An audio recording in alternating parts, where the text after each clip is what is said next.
Welcome to Sweet Life Beat Life. We hope this video helps. You must start by securing written permission. That is the only way to avoid a copyright claim. First, identify both publishing and master owners, because you need sync rights from publishers and master rights from the label or owner.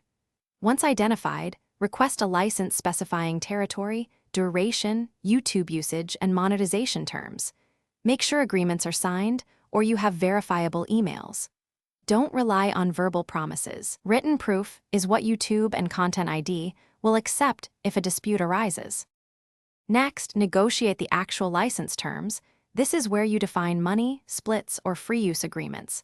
Specify whether you get global rights or limited territories. Make sure YouTube and monetization are named.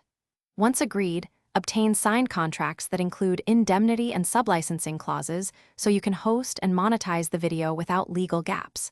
When payments are made, keep invoices and receipts linked to the license. Once done, compile all documents. These will be your evidence if Content ID or a claimant appears.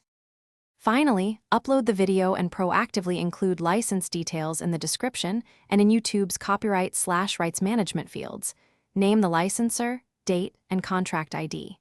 If Content ID flags the track, submit a dispute immediately and attach the signed license and payment proof. Explain why you have the rights. If the claimant rejects it, escalate with a formal counternotice or consult legal counsel to enforce the agreement. Troubleshooting tip: if a claim returns, present the exact signed contract and timestamps showing. Thanks for watching. Consider subscribing if we helped you.